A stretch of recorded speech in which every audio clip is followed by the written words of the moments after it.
সাদ্দাম হোসেন ইরাকের সাবেক রাষ্ট্রপতি। ১৯৩৭ সালের ২৮ এপ্রিল তিনি জন্মগ্রহণ করেন। বিনম্র শ্রদ্ধায় স্মরণ করছি ইরাকের সাবেক প্রেসিডেন্ট জনাব সাদ্দাম হোসেনকে। ১৬ জুলাই ১৯৭৯ থেকে ৯ এপ্রিল ২০০৩ সাল পর্যন্ত তিনি ইরাকের রাষ্ট্রপতি ছিলেন। সাদ্দাম হোসেন আরব জাতীয়তাবাদের ভিত্তিতে ধর্মনিরপেক্ষ আধুনিক ইরাক গড়ে তুলতে চেষ্টা করেন। তার শাসনামলে ১৯৮০ সাল থেকে ১৯৮৮ পর্যন্ত ৯ বছরের যুদ্ধে জড়িয়ে পড়েন ইরানের সাথে।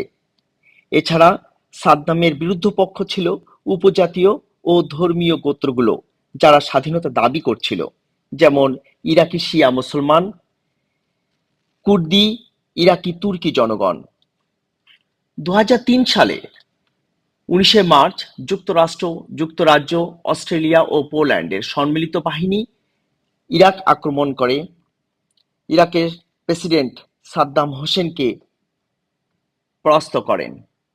সে সময় তারা অভিযোগ করেন যে ইরাকের কাছে ব্যাপকভাবে জীবাণু অস্ত্র তৈরি করছে এবং তার কারখানা আছে।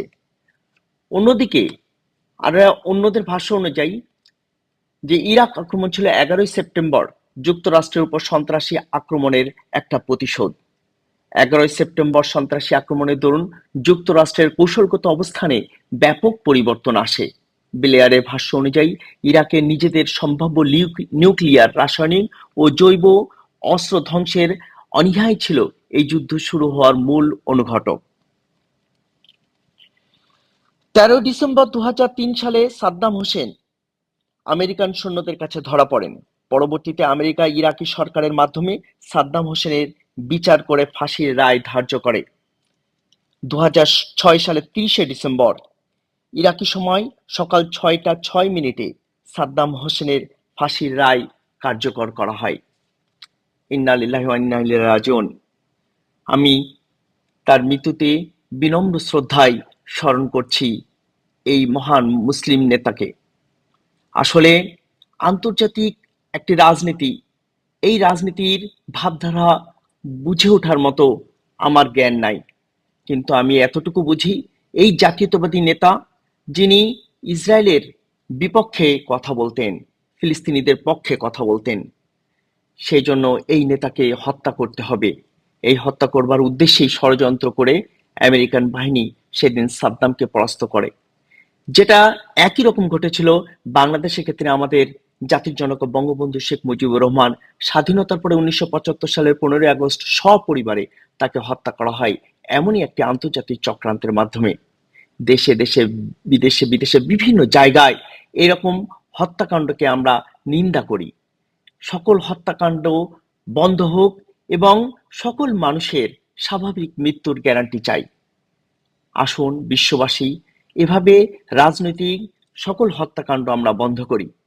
সাদ্দাম হোসেন, তাকে আর পাওয়া যাবে না। এই সেই সাদ্দাম হোসেন যিনি বীরত্বের সাথে মুসলিমদের পক্ষে কথা বলতেন বলেই আজ পর্যন্ত বাংলাদেশে আমার জানা মতে হাজার হাজার ছেলের নাম, সন্তানের নাম, ভূমিষ্ঠ নবভূমিষ্ঠ ছেলেদের নাম রাখা হয়েছিল সাদ্দাম হোসেন। অনেকে আদর করে বলতো বাপের বেটা সাদ্দাম। কারণ সাদ্দাম হোসেন ফিলিস্তিনিদের পক্ষে, ইসরায়েলের বিপক্ষে কথা বলতো, ন্যায়ের পক্ষে কথা বলতো, মুসলমানদের পক্ষে কথা বলতো। তো সেই জন্য মুসলিম এই ভয়েসকে বন্ধ করে দেওয়ার জন্যই তার বিরুদ্ধে চক্রান্ত করে এইভাবে তাকে একটি ষড়যন্ত্রের মাধ্যমে তার সরকারের পতন ঘটিয়ে তার হত্যা করা হয়েছে। প্রিয় বন্ধুরা, আসুন আমরা ঐক্যবদ্ধভাবে বিশ্ব শান্তির পক্ষে কাজ করি।